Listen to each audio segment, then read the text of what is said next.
Hello दोस्तों, नमस्कार। कैसे हो आप सब? ठीक हो? Very good.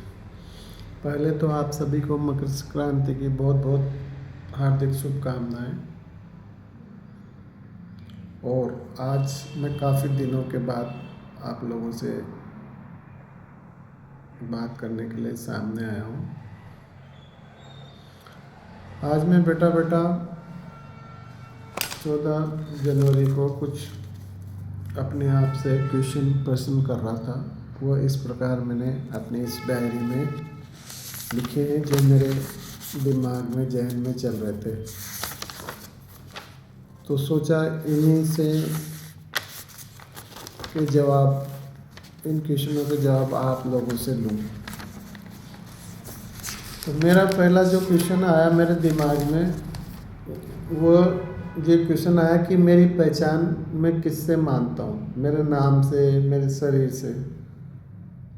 तो पहले मैं अपनी पहचान अपने शरीर से मानता था, लेकिन मैंने धीरे धीरे जीवन में अनुभव से ये जाना, लोगों की मौतों को देखते देखते परिवार में, दूसरे हॉस्पिटल में, कि जब कोई इंसान, कोई व्यक्ति मरता है तो उसकी डेड बॉडी यहीं रहती है।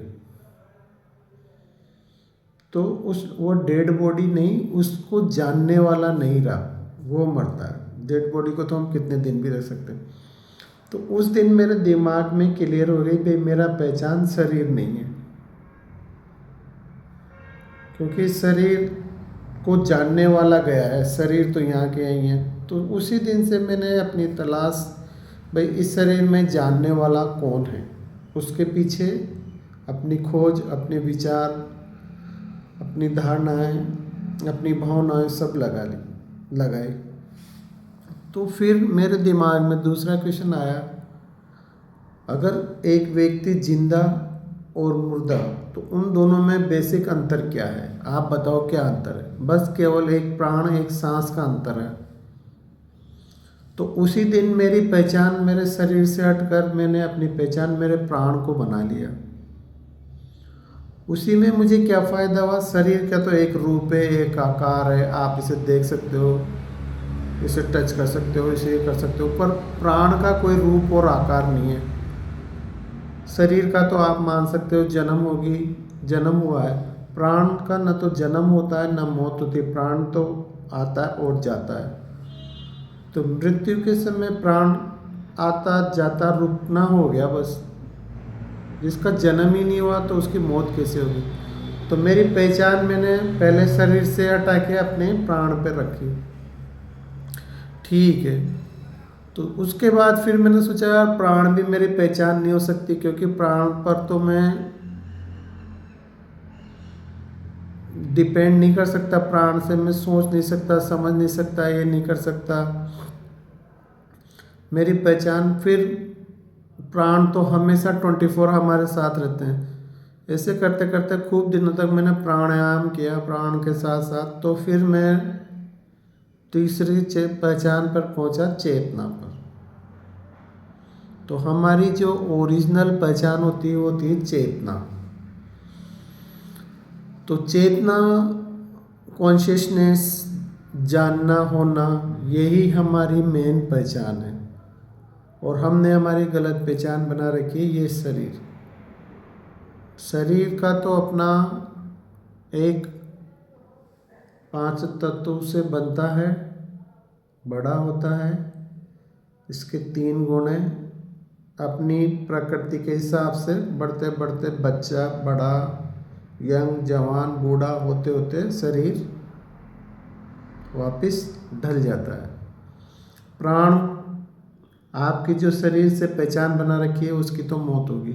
प्राण से अगर पहचान है तो प्राण आता जाता है और रुक जाता है। पर चेतना, जानना, वो आपका हमेशा, चाहे शरीर बूढ़ा हो जाए, प्राण कम आ जाए, चेतना हमेशा बनी रहती है। तो चेतना को जानने के लिए आपको पहले अपनी पहचान को जानना पड़ेगा कि मैं कौन हूँ। मैं कौन हूँ? मैं ये शरीर हूँ। तो पहले तो आपको ये जानना पड़ेगा ये शरीर बनता कैसे।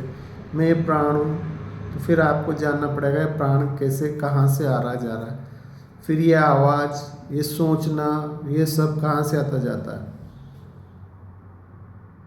ऐसे करते करते आप सोचते खोजते खोजते खोजते आप ऐसी अवस्था में पहुंच जाते हो जब आपके सारे सवालों का जवाब मिल जाता है।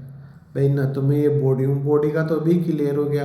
भाई प्राण है, प्राण अगर निकल गए तो बॉडी तो यही है, तो बॉडी मेरी आइडेंटिटी नहीं है। और मैं जीवन भर शरीर से अपना परिचय मानता था, बॉडी तो डेली बदलती रहती। मेरी आइडेंटिटी, मेरा परिचय वो है जो काल से अतीत है। तभी जाके जब हम काल अतीत को जानने लग जाते तभी हमारे डर, चिंता है, भय खत्म होंगे। क्योंकि नहीं तो जिसका जन्म हुआ है उसकी तो मौत होगी। इसी शरीर को अगर तुम पहचान मानते हो तो शरीर जैसे बनता बिगड़ता है, डलता है, आपको डर चिंता है, मौत का डर लगेगा ही लगेगा। तो अपनी सही पहचान को जानने पर ही आप चिंता और भय और डरों से मुक्त हो सकते हो। पर इसका मतलब ये नहीं कि शरीर को अभी ख़त्म कर दिया जाए। बस शरीर के साथ जीवन में जब तक ये चले, प्राण जब तक चले, चेतना को बनाए रखो। क्योंकि चेतना 5 तत्वों के जो 3 गुण हैं, तमस, रजस और सत्व, तो 3 गुणों में जो सत्व गुण है उससे हमारी चेतना, हमारा होना, हमारा जानना, उससे हमारे शरीर में ही प्रकाश की तरह प्रकट होता है। तो इसको हम पुरुष कह सकते हैं और पूरे शरीर को प्रकृति कह सकते हैं। और जो ये क्रियाएं चल रही है वो रजस है, और तमस जो हम कर्ता भाव इस बॉडी से मानते हैं, मन से मानते हैं। ये बताने में डिफ़िकल्ट है, इसको जानने का बस एक सिंपल सा तरीका है। अपने आप से ये पूछना कि मेरे अंदर ऐसा क्या है जो हमेशा एक जैसा बना रहता है, परिवर्तन नहीं होता। क्योंकि बॉडी तो जब से जन्म हुआ है, बच्चा, जवान, यंग, बूढ़ा होते हैं, बदल गई। विचारधाराएं भी पहले बच्चे के अलग, यूं जवान के अलग, बुढ़ापे के अलग, भावना पहले अलग, अभी अलग, बाद में अलग हो जाएगी।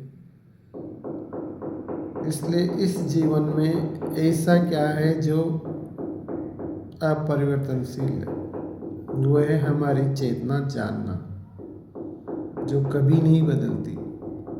इवन गहरी नींद में भी आपको पता है, जब आप जाग के सो के उठते हो तो भाई मैं अच्छी नींद से सोया, तो ये जानने वाला कौन है? ये जानने वाला मैं ही हूँ।